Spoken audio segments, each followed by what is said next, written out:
From the headlines that move us to the plays on the fields and the people making a difference. It's news, sports, and stories that keep our community alive. This is the Heartbeat of Tampa Bay. I'm Christopher Ingram. And I'm Sarina Fazan. Thank you so much for joining us. We have our rock star here again. Yes, and we're talking about one of my most favorite subjects of all time. Love. Rita loves to talk about love. I do. Rita Lowman, gosh, welcome back to the Heartbeat of Tampa Bay. And congratulations, coming up on 55 years, right? That's right. You and Mr. Gary Lowman. Mm-hmm. And you know, Gary says it can't be because he's not that old. So we just let him go with it, right. You know. But yeah. Bada boom. Exactly, no. So Rita, I mean, I know, but 55, yes. I mean, seriously, I would say the same thing if I was Gary. What? But tell us about your love story. Like, how did you guys meet? Sure. Well, we actually met in high school, and we married very young out of high school, worked our way through college, and he had a great career with Kraft Foods. I had a great career in banking,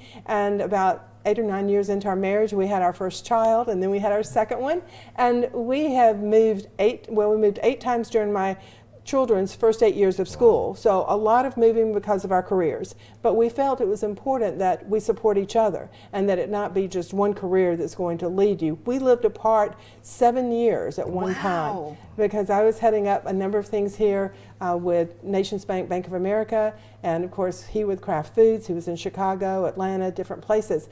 But you know, you make it work because again, that's so important to be able to have that really strong relationship. Now, are there ups and downs? Absolutely. But you know what? As long as you talk through and really understand each other, then you're going to make it work. And the thing is that when you have a beautiful family like we had and have, it's just always so important to do just that.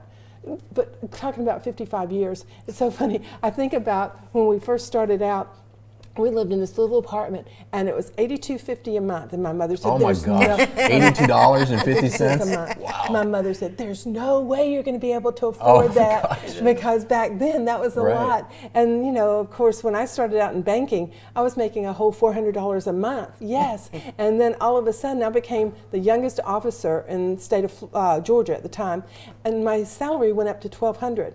It was like, oh man, I've just gotten this huge raise. Yeah. Of course, you got to realize this is back in the 70s and everything. $80 a month for rent. But then you go through it and it all works out. So Rita, you know, like you talk about like how you guys met in high school. Yes.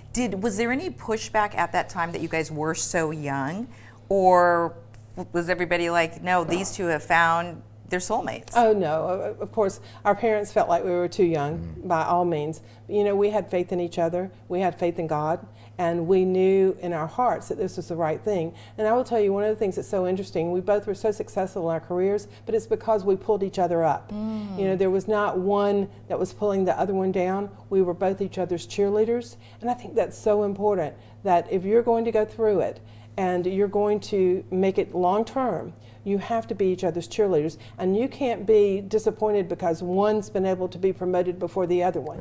You know, work it out and know that you're there together to be able to be successful. That's great advice. Yeah, so you want me to tell you what we're going to do for our 55th Yes, anniversary? Yes, of course. When is it? When's your anniversary? So it's actually, our anniversary is June the 11th. Okay. Oh, you better get that right. You're going to be in trouble. I know. I was in there going, is that right? Yeah, it is. So what are you going to do? And so we're headed over to visit our son in Germany, our son and son-in-law, and then we're going to fly to Barcelona, take a cruise to Rome, and just enjoy 3.5 weeks away from here. That's so wonderful. That is so wonderful. I'm so excited. The thing is, okay, everything's been planned.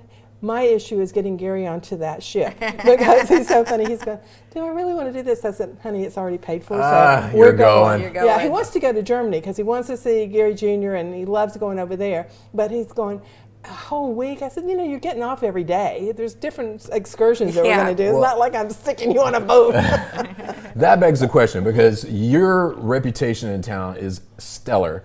And you are a person, I think most people would say, it's hard to say no to Rita Lowman. Yes, 100%. Does your husband ever say no to you? Oh, gosh. Yeah, we say no to each other on certain things. It's so funny because, you know, when he was going to build this lake, he wanted to rebuild our lake. Now, we had a perfectly good 5-acre lake, and he wanted to get it to about 7 acres and restock it with all of these bass and everything. I'm going, now why? Why do we want to do that? And I understood why, because, you know, he needed the therapy and everything. But it was like, should we? I said, go for it. Go for it. And that's what he normally does with us. If it's something we really want to do, go for it. It's like everything that I'm involved in. Right. If it makes you happy and that's something you want to do, as long as I don't have to do it if I don't want to, then everything's good. And so there's so many things that I'll do. For instance, I'll give you an example. I was chair of the Florida Bankers Association, third woman in 130 years. And people didn't think I even had a husband until the year that until the year I became chair-elect and chair. And then he started going to everything with me. But it wasn't anything that he wanted to sit around a bunch of bankers at a conference or whatever. And so all of a sudden it was like, oh, she does have a husband. It was like, I do. I have a great husband. That's cool. And so Rita, I have to ask you this because you brought up the lake too, and you and Gary shared a very personal side of the story. And Christopher, I don't know if you know this. So the Working Women of Tampa Bay, my first year of entrepreneurship, it was very sweet. They presented me a check. You were supposed to present that check. Right. And instead, it was Mayor Jane Castor, who, of course, we adore her. But you were not there because of your amazing son. Right. Who my youngest son, on February 26, 2020, he passed away. And he lived in South Florida. And, I share this story because I wanted to help someone else. He had mental health and addiction issues, and for the last 2 years of his life, he was clean. He was working for a company down there. But what happens is you don't realize that addiction affects your entire body. So that night, he talked to his dad about 7:30. He had a new person come in that he was helping to onboard and all of those things. And so he said, Dad, I'm going to go get a smoothie, and then I'm going to bed. I'm really tired today. And so sure enough, he did, because we could see on his ATM card that he'd gotten the smoothie. And then all of a sudden at 3 o'clock in the morning, now we lived in a gated community where you can't just come into our community, but we all of a sudden had this knock on the door at 3 o'clock in the morning.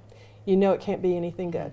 And so anyway, it was 3 of Sheriff Chronister's deputies came in to share with us and that our son had passed away, and his heart gave out on him. And so immediately his roommate said he heard this thud, and he ran upstairs and he saw that Clint had passed away. And so my deal with that is this was 3 o'clock in the morning. There was nothing we could do about this until 8, when the Palm Beach County Sheriff's Department opened up to be able to tell us what was going on, where was he, and all of those things. Well, we were able to do the celebration of life, and we did it here and in Georgia, where we were from originally, and then all of a sudden everything shuts down.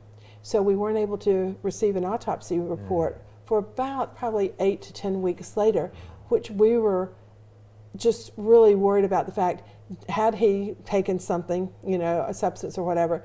And what we were thankful for is that he truly did pass away. And I say this, we weren't thankful at all that he passed away, but we were glad that he had not reverted back. Because again, for all those years, we had been fighting the addiction.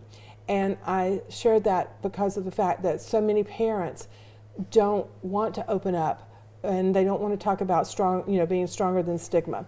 We wrote a book with Ian Adair, and Ian was the executive director of Grace Point a few years ago, and there were 20 executives, each wrote a chapter. My chapter was about my son Clint. Clint read it before he passed away, but now he did pass away before the book was published, but I wanted to make sure he felt comfortable because it shared some very personal things about the fact that we had received a call, he had overdosed, and some of the things that had happened to him in his life.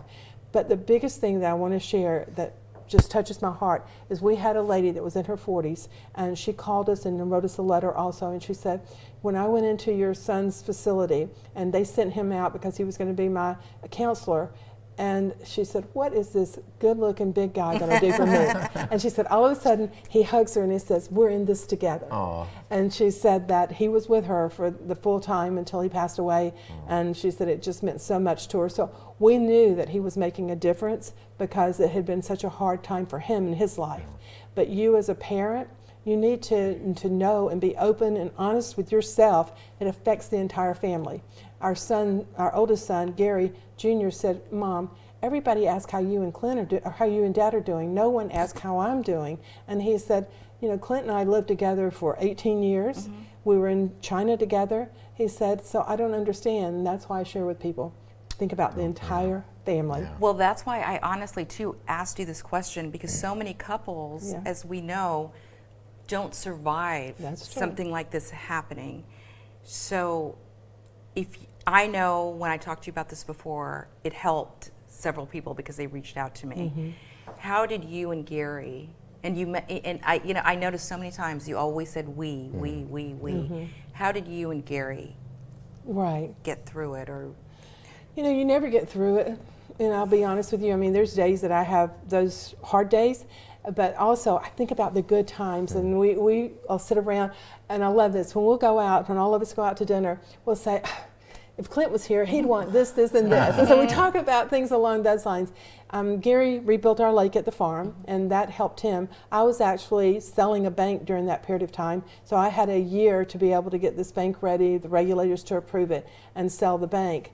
And so each of us had our own things that we were doing, but I will tell you, once that bank was sold, I had to go and just have some downtime and be able to rethink my purpose in life, and Gary, of course, his purpose in life, and what we together are doing. We became even more involved philanthropically with some of the things that we really, that mean a lot to us, whether we give our time, our dollars, or share just about it. It's really important.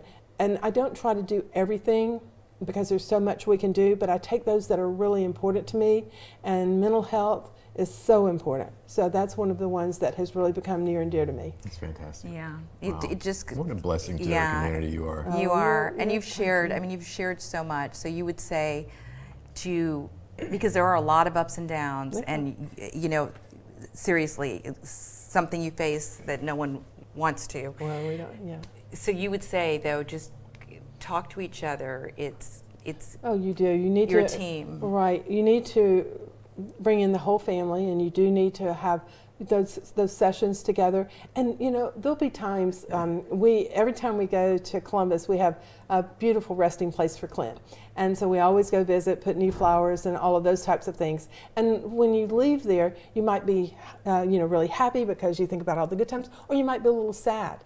And if Gary's sad, that's okay, or if I'm sad, it's okay, because you have those emotions, but support that person. And that's what I share with all of the families that call me up, or the mothers especially. I have so many, you don't realize how many of your friends have had either children that they lost or children that have been addicted. And you have to talk through and listen to the child too. Now, are you going to be able to solve that problem by yourself? Probably not.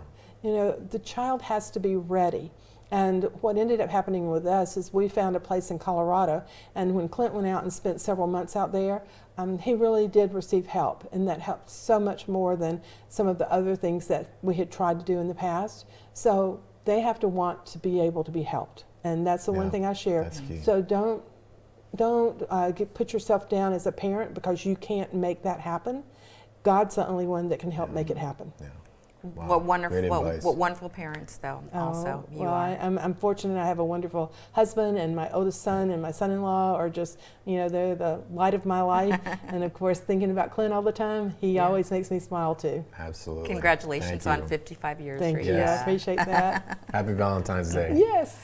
Every story shared Adds another heartbeat to Tampa Bay. from courage to community. We are so proud to tell the stories that keep our neighborhood strong. Thanks for watching The Heartbeat of Tampa Bay.